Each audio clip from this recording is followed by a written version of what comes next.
औज़ुबिल्लाहिमिनश्शैतानिर्रजीम बिस्मिल्लाहिर्रहमानिर्रहीम। अस्सलाम वालेकुम दोस्तों, मैं हूं मोहसिन रज़ा और आप लोग देख रहे हैं 24 hour 7 teachers online YouTube channel. दोस्तों, हमारी डेटा कम्युनिकेशन की क्लास चल रही है और आज उस सीरीज़ का हमारा 14वां लेक्चर है। दोस्तों, आज की क्लास का जो हमारा टॉपिक है वो है basically pulse code modulation and delta modulation. दोस्तों, हम आज की क्लास शुरू करने से पहले ये देख लेते हैं कि हमने अपनी पिछली क्लास के अंदर क्या पढ़ा था।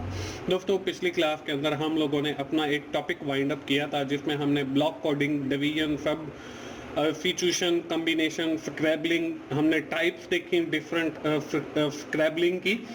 उसके साथ ही मैं आपको बताता चलूं कि आज की क्लास में हम लोग जो है पहले डिजिटल टू डिजिटल कन्वर्जन की बात कर रहे थे। आज की हमारी जो स्पेसिफिक क्लास है क्लास 14, इसके अंदर हम लोग बात करेंगे अपनी दूसरी किस्म यानी कि analog signals to the digital conversion. दोस्तों, इस कन्वर्जन के लिए हम लोग जो है वो दो मेथड यूज करते हैं। पहला जो है वो पीसीएम का है जिसको पल्स कोड मॉड्यूलेशन कहते हैं। इसके अंदर 3 स्टेप्स हैं, इसमें सैम्पलिंग है, क्वांटाइजेशन है और इनकोडिंग है। हम आज की क्लास में देखेंगे कि हम कैसे इन 3 स्टेप्स को फॉलो करके अपने एनालॉग सिग्नल्स को डिजिटल कन्वर्जन में कन्वर्ट करते हैं। इसके साथ दूसरी जो हम टेक्निक पढ़ेंगे वो डीएम की है यानी डेल्टा मॉड्यूलेशन की। इसमें भी हम देखेंगे कि कैसे हम इस टेक्निक को यूज करते हैं। तो दोस्तों, चलिए हम लोग आज की क्लास की जानिब बढ़ते हैं और सबसे पहले देखते हैं कि ये हम लोग जो एनालॉग टू डिजिटल कन्वर्जन की तरफ जा रहे हैं इसमें कौन कौन से स्टेप्स इन्वॉल्व होते हैं और ये basically analog to digital conversion होती क्या है। दोस्तों, in this method we have convert the analog signal to the digital signal. हम इसको जो है डिजिटल सिग्नल के अंदर कन्वर्ट करते हैं। इसके लिए हमें 2 काम करने पड़ते हैं। वो 2 काम कौन से हैं? In the first step of all we convert the data into the digitization. सबसे पहले हम एनालॉग सिग्नल्स को डिजिटाइजेशन के अंदर कन्वर्ट करते हैं and then convert this digitization into the digital signal, और फिर हम उस डिजिटाइजेशन को जो है वो डिजिटल सिग्नल के अंदर कन्वर्ट करते हैं। दोस्तों, इसके लिए हम लोग जो है वो 2 प्रोसेस मैंने आपको पहले बताया यूज करते हैं एनालॉग टू डिजिटल कन्वर्जन के लिए। पहला जो है वो है पीसीएम का। अब पीसीएम के अंदर जो है पल्स कोड मॉड्यूलेशन, इसके अंदर हमारे पास 3 स्टेप्स जो है वो इन्वॉल्व होते हैं। पहला है सैम्पलिंग, दूसरा है हमारे पास क्वांटाइजेशन और तीसरा है इनकोडिंग। ये तो है हमारा पहला मेथड पीसीएम। इसके साथ ही हम दूसरा मेथड भी आज की ही इसी क्लास में देखेंगे जो कि है डीएम यानी डेटा मॉड्यूलेशन। तो हम सबसे पहले जो है वो पीसीएम देखते हैं और पीसीएम का जो हमारा पहला स्टेप है सैम्पलिंग का, हम देखते हैं कि सैम्पलिंग जो है वो बेसिकली होता क्या है। दोस्तों, मैं आपको बताता चलूं कि जो एनालॉग टू डिजिटल कन्वर्जन कर रहे हैं तो यहाँ पे आपको राइट साइड के अंदर एक पिक्चर नजर आ रही है जो कि एनालॉग सिग्नल की है। इसको हम जो है वो पीसीएम इनकोडर के थ्रू देखें, हमने सैम्पलिंग, क्वांटाइजेशन और इनकोडिंग के प्रोसेस से गुजार के फिर हमारे पास जो है वो डिजिटल डेटा बन गया और इससे हम डिजिटल कन्वर्जन जो है वो इस तरीके से करते हैं। हम बढ़ते हैं अपनी अगली स्लाइड की जानिब और देखते हैं कि सबसे पहले जो हमारा पहला स्टेप है सैम्पलिंग, ये होता क्या? Sampling is a series of pulses with amplitude value between the minimum and maximum signal amplitude. कि हमारा जो सिग्नल है उसकी जो पल्सेस हैं हम देखते हैं इसका जो एम्पलीट्यूड है मिनिमम और मैक्सिमम वो क्या है, ये बेसिकली हमारी सैम्पलिंग है। अब सैम्पलिंग जो है इसके भी हमारे पास डिफरेंट मेथड है सैम्पलिंग के। अब इसके अंदर हम लोग क्या करते हैं, सैम्पलिंग के अंदर हम पीसीएम जो है वो हम देख लेते हैं। तो इसमें यहाँ पे आप देखें, आपको पहली एक डायग्राम नजर आ रही है जो कि आइडियल सैम्पलिंग की है और सैंपल इंटरवल और sample period. It have different pulses at the different amplitude. It is very difficult to deploy the hardware. ये जो है इसको जो है डिप्लॉय करना वो हार्डवेयर के ऊपर वो मुश्किल है। इसके अंदर देखें दोस्तों, आपको ये जो डायग्राम नजर आ रही है, ये जो रेड कलर की डिफरेंट आपको नजर आ रही है, ये हमारे पास डिफरेंट जो है वो पल्सेस कह ले और इनका जो एम्पलीट्यूड है ये जो आपको यहाँ से हाइट इसकी नजर आ रही है, ये इसका एम्पलीट्यूड है, तो ये एम्पलीट्यूड भी जो है वो डिफरेंट है। अगर हम इन रेड पॉइंट्स को आपस में मिलाते हैं तो हमारे पास एक एनालॉग सिग्नल बनता है। और टीएफ जो है ये बेसिकली एक इंटरवल है एक पल्स से दूसरी पल्स का। तो ये जो आपको एक डायग्राम नजर आ रही है, ये हमारे पास आइडियल सैंपलिंग की है। इसके बाद हमारे पास जो दूसरी सैंपलिंग है वो है नेचुरल सैंपलिंग। अब इसके अंदर देखें, it is high speed switch, it is very small time interval के। अगर हम बात करें आइडियल सैंपलिंग की तो इसके अंदर जो टाइम होता है टीएफ वो हमारे पास ज्यादा होता है।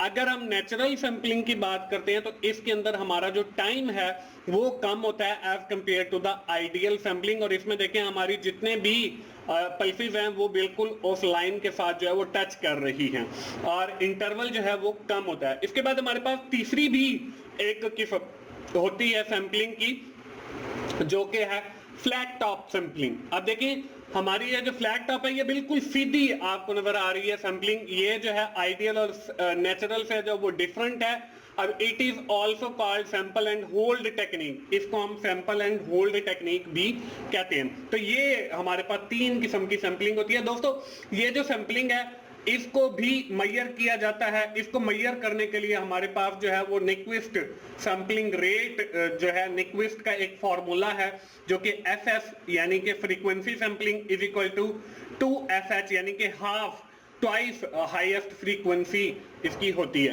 अब इसमें भी हमारे पास तीन डायग्राम है। आइडियल सैंपलिंग है तो ये हमारे पास 2f यानी कि हाफ ऑफ फ्रीक्वेंसी आ जाएगा। तो यहाँ पे देखिए हमारे पास जो है ये जो डॉट नजर आ रहे हैं, ये अगर हमारा एक सिग्नल है तो ये इसका हाफ, यानी कि ये देखें ये एक कर्व, इसका हाफ, फिर ये दूसरा ये इसका हाफ, फिर इसका हाफ, फिर इसका हाफ, और इसी तरह ये हमारा जो है वो आइडियल सैंपलिंग यानी इसका हाफ फ्रीक्वेंसी आ जाएगा।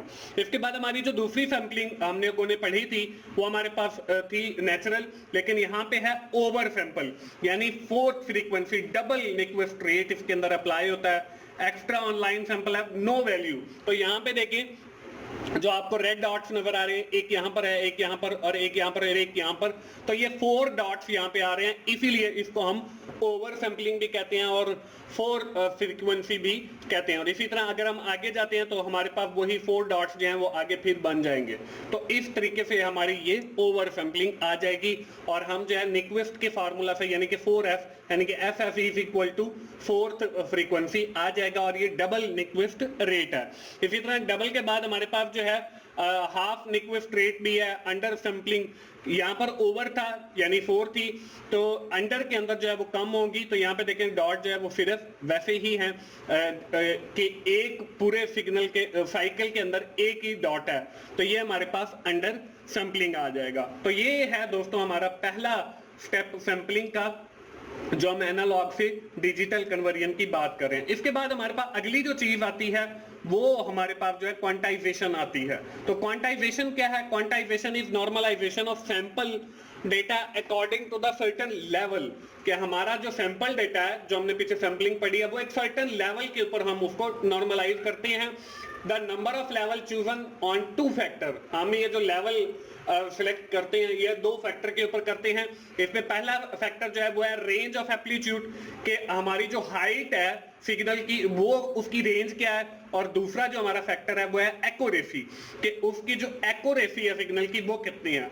अगर हमारी हायर एक्यूरेसी होगी तो इसका मतलब ये है कि हमारी जो क्वांटाइजेशन है वो ज्यादा है।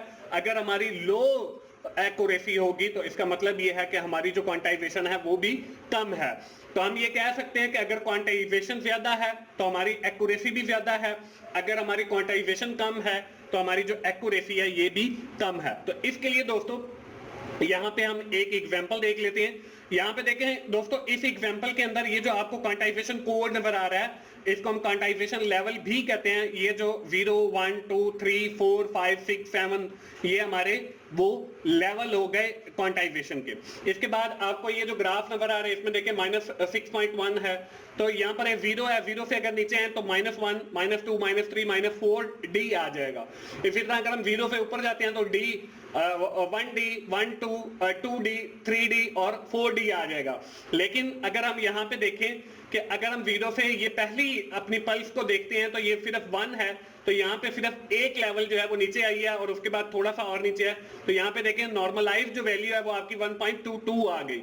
इसी तरह दूसरा अगर हम पॉइंट पे जाते हैं तो ये देखें ये भी ऊपर एक लेवल गई, लेकिन जो अगली हमारी बार येलो नजर आ रही है इसके अंदर हाफ है तो ये 1.5 आ जाएगा। इसी तरह अगर हम अगली पल्स पे जाते हैं तो वो देखें कि हमारा जो है वो एक बार, दो बार और तीन बार ऊपर गई और तीन बार से येलो के अंदर फिर थोड़ा सा ऊपर है तो ये 3.24 आ गया। इसी तरह अगली जो है वो 3.94 है कि ये हमारी एक बार, दो, तीन, यानी कि तीन लेवल हम ऊपर गए और फिर फोर्थ लेवल के ऊपर भी जो है वो हम फोर्थ से थोड़ा सा नीचे हैं तो इसलिए 3.94 आ गया। इसी तरह बाकी 2.2 और माइनस 1.10 ये नीचे की जानिब आ गए एक लेवल और -2.26 तो ये 2 स्टेप जो है वो 2 लेवल हम नीचे आ गए। फिर हमारा 1.88 है तो इसी तरह ये आगे सारे ऑनवर्ड हैं। इसके बाद हमने जो नॉर्मल वैल्यू ली है वो हमारी फाइनलाइज आ जाएंगी कि -1.5 है, ये इनको राउंड किया गया है कि जो करीब तरीन है माइनस यानी कि 2.2 है तो आगे करीब तरीन जो है वो माइनस आपका 1.50 है। तो ऊपर अगर हम जाते हैं तो वो 1.50 या ये राउंड फिगर है। इसी तरह 3.24 है तो इसको राउंड करके 3.5 लिया गया, 3.5 और इसी तरह ऑनवर्ड जो है ये सारे आपके राउंड किए गए। अब नीचे नॉर्मलाइज्ड एरर है। अब ये नॉर्मलाइज्ड एरर कैसे आ गया -3.38 तो ये -1.5 में से हमने माइनस किया है 1.22 तो हमारे पास जो है वो 0.38 आ गया। अगर हम 0.50 में से माइनस करेंगे 0.50 तो 0 आ जाएगा। अब यहाँ पे देखें 3.50 इसमें से माइनस किया 3.24 तो हमारे पास 0.26 आ गया। इसी तरह 3.9 से हमने जो है 3.5 से जो है वो माइनस करना है 3.94 तो ये हमारा 3.9 जो है वो बड़ा है तो ये हमारे लिए इसलिए -0.4 आ गया। और इसी तरह ऑनवर्ड जो है वो सारे हमने आखिरी जो है वो -0.30 आ गया। तो ये हमने कैलकुलेट कर लिए। दोस्तों ये है हमारी क्वांटाइजेशन के हमने क्वांटाइजेशन की है। इसके बाद आगे जो है वो हमारे पास इनकोडिंग आ जाता है। अब इनकोडिंग क्या है? The digitization of analog signal is done by the encoder. Encoder के थ्रू इनकोडिंग होती है। After each sample is quantized by the number of bits per sample divided in each sample can be changed to n bits code. Encoding is also minimized with the bandwidth used कि जितनी bandwidth use होती है इसके साथ encoding जो है वो minimize हो जाती है। तो यहाँ पे देखें quantization code 2 आ गया, 5 आ गया, 7, 6, 2, 1, 2 आ गया और encoded जो word है वो हमारे पास 0.10 जो है इसका आ गया और 101 जो है फिर अगले का फिर 111 यानी कि हम 7 के लिए जो है वो 111 ले रहे हैं और 6 के लिए 110 ले रहे हैं और इसी तरह हमने बाकी के भी ये फिक्स किए हुए हैं। तो ये इस तरीके से हमारा इनकोडेड वर्ड आ गया और इस तरीके से हमारा जो सिग्नल है वो कन्वर्ट हो जाएगा from analog to the digit, यानी कि डिजिट के अंदर एक सिग्नल था वो डिजिट के अंदर जो है वो कन्वर्ट हो जाएगा। दोस्तों ये तो था एक मेथड यानी पल्स कोड मॉड्यूलेशन, एक पहला मेथड। इसके बाद हमारा जो दूसरा मेथड था वो डीएम का था। डीएम के अंदर हम लोगों ने, जब मैंने आपको बताया कि डेल्टा मॉड्यूलेशन के अंदर इस स्कीम के अंदर क्या होता है, इस स्कीम के अंदर हमारी जो पल्सेस हैं उनको हम जो है वो डिजिट असाइन कर देते हैं। अगर हमारी पल्स जो है वो हाइट की तरफ जा रही है तो उसको हम रिप्रेजेंट करेंगे 1 के साथ, एक पॉजिटिव वैल्यू के साथ, और अगर हमारी जो है नीचे की तरफ सिग्नल जा रहा है तो उसको हम 0 से रिप्रेजेंट करेंगे। और ये अभी एक डायग्राम की मदद से मैं आपको दिखाता भी हूं और नेगेटिव वैल्यू के साथ जो है इसको रिप्रेजेंट करेंगे। तो यहाँ पे जो है एक आपको जो है वो चार्ट नजर आ रहा है। इसमें देखें सबसे पहले हम बिल्कुल 0 पे हैं तो 0 आ गया। इसके बाद देखें कि हम ऊपर की तरफ जा रहे हैं, हमारा जो स्टेप है, हमारा जो सिग्नल है वो ऊपर की तरफ है तो 1 है, फिर ऊपर की तरफ है तो फिर 1 है, फिर ऊपर की तरफ है 1 है। इसी तरह 1 1 जहां पे भी आ रहा है तो इसका मतलब ये है कि हमारा जो सिग्नल है वो ऊपर की तरफ जो है वो ट्रेवल कर रहा है, इसका जो एम्पलीट्यूड है वो हायर होता चला जा रहा है। इसके बाद देखें एक स्टेज के ऊपर जाके हमारा जो सिग्नल है वो नीचे की तरफ डाउन हो रहा है। यहाँ पे देखें तो जब नीचे की तरफ डाउन होता है तो हम वहां पे 0 लेते हैं, फिर नीचे की तरफ डाउन है 0, फिर नीचे की तरफ डाउन है 0, फिर नीचे की तरफ डाउन है 0 और फिर एक कांस्टेंट के ऊपर हमने 0 लिया, और यहाँ पे देखें फिर आगे ऊपर की तरफ जा रहा है तो ये फिर हमारा 1 आ जाएगा, और ये ऊपर की तरफ जा रहा है तो फिर 1 आ जाएगा। तो डेल्टा मॉड्यूलेशन के अंदर हम ये देखते हैं कि हमारा जो सिग्नल है ग्राफ के ऊपर, अगर वो ऊपर की तरफ जा रहा है तो उसको हम 1 से रिप्रेजेंट कर देते हैं, मतलब 1 डिजिट आ जाता है, और अगर हमारा सिग्नल जो है वो नीचे की तरफ आ रहा है तो उसको हम 0 डिजिट के साथ जो है वो रिप्रेजेंट करते हैं। अब इसमें क्या है, this scheme works well for small changes in signal value between sample, कि हमारा जो सैंपल है उनके अंदर बिल्कुल स्मॉल चेंजेस हैं तो उसके ऊपर हम ये डेल्टा मॉड्यूलेशन टेक्निक है इसको अप्लाई कर सकते हैं। If changes in amplitude are larger, अगर हमारी जो चेंजेस हैं वो ज्यादा हो, this will result in larger error. अगर आपकी जो चेंजेस हैं एम्पलीट्यूड के अंदर वो ज्यादा होंगी तो आपका जो चांसेस हैं एरर के वो भी ज्यादा होंगे, ये तो अंडरस्टूड बात है। दोस्तों इसके बाद कुछ चीजें और हैं, हम डिफरेंस देखते हैं कि हम जो है वो पीसीएम क्यों यूज करते हैं और डेल्टा मॉड्यूलेशन जो है वो क्यों यूज करते हैं। इन दोनों जो टेक्निक हमने पढ़ी है इनके दरमियान फर्क क्या है। तो यहाँ पे आपको 3 जो है वो पॉइंट नजर आ रहे हैं। Delta modulation is simpler technique, कि आपकी ये जो डेल्टा मॉड्यूलेशन वाली टेक्निक है ये बिल्कुल सिंपल है कि आपने ऊपर अगर आपका एम्पलीट्यूड हायर है तो 1 आपने लिखना है, अगर एम्पलीट्यूड जो है वो लोअर है तो आपने उसका 0 लिखना है। ये बिल्कुल आसान टेक्निक है। लेकिन अगर हम देखें पीसीएम को यानी कि पल्स कोड मॉड्यूलेशन के अंदर, उसके अंदर 3 स्टेप हैं, सैंपलिंग है, क्वांटाइजेशन है और हमारा इनकोडिंग है। तो वो जरा कॉम्प्लेक्स टेक्निक है। एक बात तो ये हो गई। दूसरा ये कि DM find the changes from the previous sample, कि हमारा जो पिछला सैंपल होता है उसके थ्रू जो है हम लोग जो है अपना वो कैलकुलेट करते हैं। उसके बाद है नो कोड वर्ड, इसके अंदर कोई कोड वर्ड भी नहीं है। तो ये हमारी बेसिकली जो है वो एक टेक्निक है। दोस्तों यहाँ पे आज की क्लास हम खत्म करते हैं। एक बार क्विकली जो है वो मैं समराइज करता हूँ कि आज की क्लास के अंदर हम लोगों ने क्या पढ़ा है।